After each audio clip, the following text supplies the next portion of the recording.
Sergeant Chris Alonso. Nice to meet you.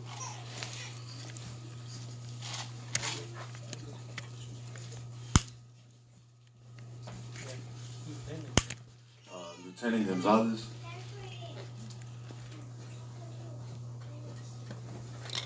Private Angel Bonilla. Private Gabriel.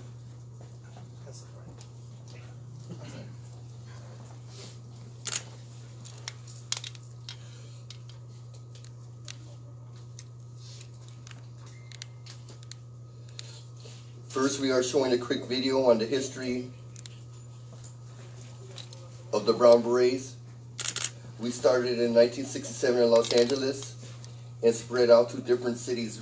Brown Berets used to be in Chicago from the late 60s to the mid 80s in South Chicago and the Pilsen neighborhoods. They both did good things in the neighborhoods, and the ones from South Chicago actually helped build Greenwood parks in the area around here. Many of them which came out of the Vietnam War. Today we have members on the east side, Harvey, back of the yards, Hammond, Whiting, spread out, and we're all in unity with one.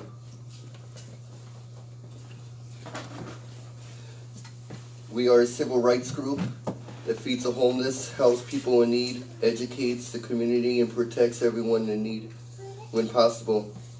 We work with many other groups and organizations such as the Black Panthers, Young Lords, Little Bit Solidarity Network, Pilsen Alliance, and many more. Thank you everyone for coming. We're going to show the video right now. Thank you. Great speech.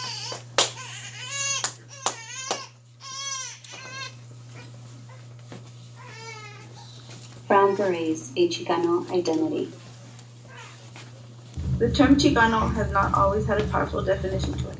Quite the contrary, it was used to insult and offend the Mexican-American community. During the mid-1960s, we see a resurgence of the term by the very people who it attempted to offend. They adopted the term to embrace their culture, their ancestors, and give themselves the rightful place in society to be seen as mere humans.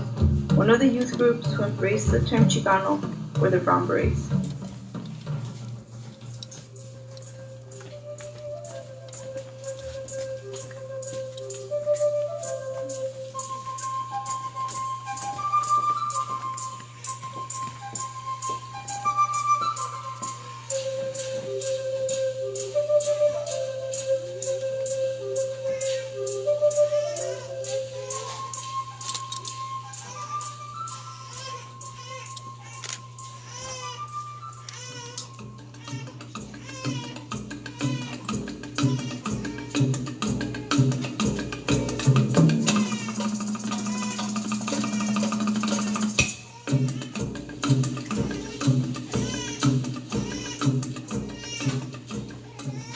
Was the political evolution of a group of young Chicanos in East LA, from being involved in community civic-minded activities as young citizens for community action, and then becoming culturally aware of their background, their history, their race, and becoming young Chicanos for community action.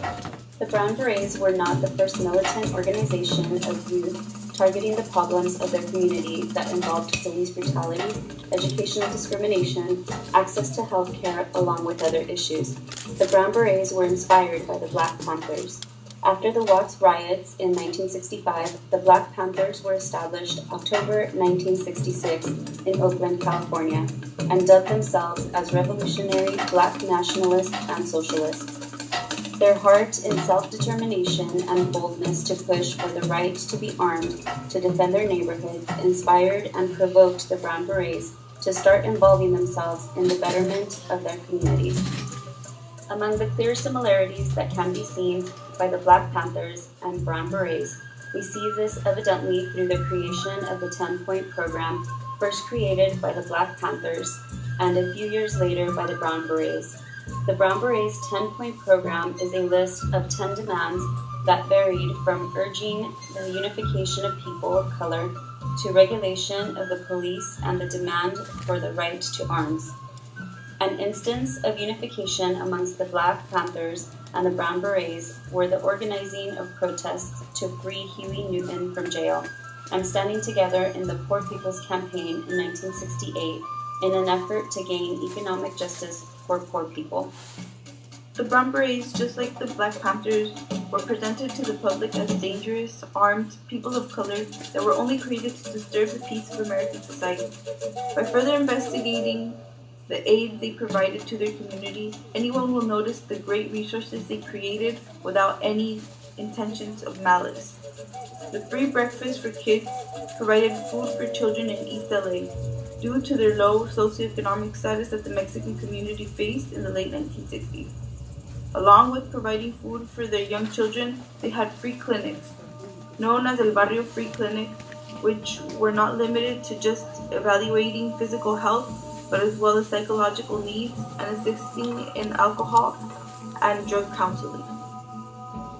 Besides assisting to start up local programs in their neighborhoods, the Brown Berets were community organizers. In 1968, the Brown Berets were at the forefront of organizing the largest school walkout in Los Angeles. The Chicano community was suffering a 60 to 70% dropout rate and had very little to no teachers of color in schools, where the majority of the students were Mexican. Besides, all of the students were discouraged from going into higher education, but pushed to seek working and low-paying jobs. The Brown Berets organized high school students in East LA to walk out and demand the school district in Los Angeles to teach Mexican-American courses, hire more brown teachers, better school conditions, and add bilingual education. Thousands of students walked out for 2 weeks and demanded all these points to be met. The administrators are saying that we're disrupting the educational process. That's not so. The educational process of Mexican Americans for over 20 years in East Los Angeles and throughout the Southwest has been disrupted by its failure to communicate with the Mexican American. That is the disruption. When 57% of the students at Garfield drop out year after year, there has to be a problem. We're not operating in a vacuum. There's social injustice. Start moving from here. Quieran los chavales que se descuenten de aquí porque ahorita va a ir un pedo en la fregada. So everybody starts splitting, man. I mean.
After the East LA walkouts, the Brown Berets served as security for Chicano movement leaders like Sal Castro, a Lincoln High School teacher who was arrested for being an organizer of the walkouts.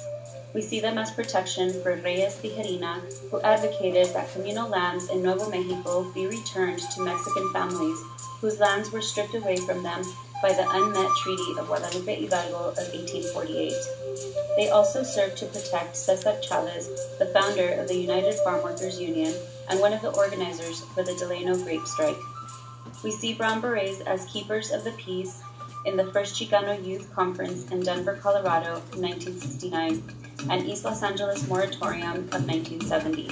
At the height of the Vietnam War, the Brown Berets led the Chicano community in protest of the high number of Chicano deaths in the war. The Brown Berets made very bold